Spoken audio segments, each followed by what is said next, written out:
Hello दोस्तों, कैसे हैं आप? उम्मीद करती हूँ आप सभी बहुत अच्छे होंगे। चलिए जानते हैं अपनी आज की कहानी के बारे में। पुरुष के पास पैसा हो तो औरत निर्वस्त हो जाती है, और अगर पैसे ना हो तो आदमी निर्वस्त हो जाता है। जब मेरी शादी कीर्ति से तय हुई थी तो मुझे लगा था कि वह वही लड़की है जिसे भगवान ने मेरे लिए बनाया है। हमारी बीच बातचीत जल्द ही इतनी गहरी हो गई कि हम शादी और जिम्मेदारियों की बात करते करते निजी विषयों तक पहुंच गए। ऐसा लगता था हमें कि हमारी शादी जल्द हो जाए और हम एक साथ अपना जीवन शुरू करें। कीर्ति ने हमेशा कहा कि वह मुझसे ज़्यादा मेरे माता पिता को प्यार करेगी।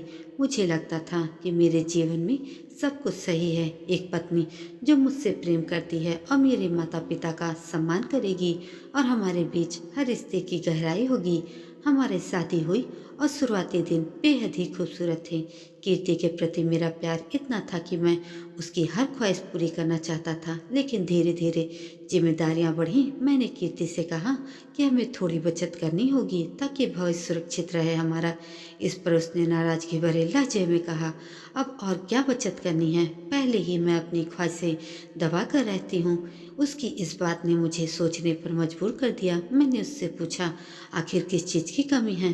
तब उसने जवाब दिया, मुझे बड़ी गाड़ी चाहिए, साल में 4-5 ट्रिप चाहिए, मुझे मेरा घर सजाना है और ब्रांडेड मेकअप भी चाहिए। मैंने कहा, तुम पहले ही 3,000 की लिपस्टिक और 5,000 का पाउडर इस्तेमाल करती हो, और क्या चाहिए? इस पर उसने कहा, मैं कभी कुछ मांगती नहीं हूँ, और जो भी मांगती हूँ वह भी तुमसे पूरा नहीं होता। मैंने खुद को दोषी महसूस किया। मैंने साइड में कुछ और काम शुरू किए ताकि उसकी ज़रूरतें पूरी कर सकूं। उसका बर्थडे आया और उसने 12,000 की एक ड्रेस पसंद की थी। जब उसने मुझसे पैसे मांगे, मैंने मजाक में कहा कि इस महीने सैलरी में थोड़ी दिक्कत है, ड्रेस तुम अगले महीने ले लेना। यह सुनकर उसने मुझसे बात करना बंद कर दिया। मैंने आखिरकार उसे 12,000 रुपये ड्रेस के लिए और 10,000 पार्टी के लिए पैसे दे दिए। पैसे मिलते ही उसका गुस्सा गायब हो गया और उसने प्यार जताते हुए मुझसे माफ़ी मांग ली। लेकिन उस दिन मैं अंदर से टूट गया। अगले दिन जब उसने करीब आने की कोशिश की तो मैंने मना कर दिया था।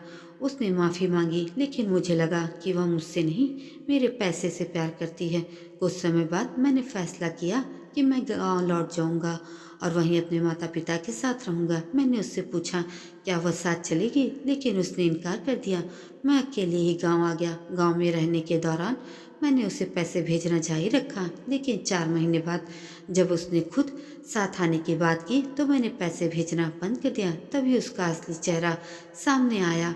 उसने मुझ पर केस कर दिया कि मैं शादी के बाद उसे शारीरिक सुख नहीं दे पा रहा हूँ, और उसने हर महीने का गुजारा भत्ता भी मांगा।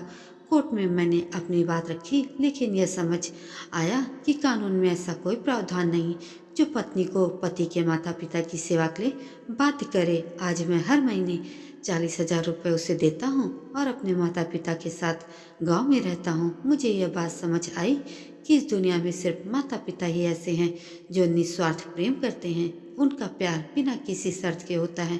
अगर किसी को जीवन में सच्चा जीवन साथी मिल जाए तो यह सबसे वरदान है। लेकिन आज के समय में शादी के लिए सिर्फ सुंदरता पर ध्यान न दें, सादगी और परिवार के प्रति समर्पण ज़्यादा मायने रखता है, जो कि एक खुशहाल जीवन के लिए बहुत महत्वपूर्ण है। दोस्तों, आप मेरी इस बात से कितने सहमत हैं कमेंट करके ज़रूर बताइएगा, और ऐसे ही अन्य कहानियों के लिए मेरे चैनल को सब्सक्राइब भी ज़रूर कर दीजिएगा। धन्यवाद।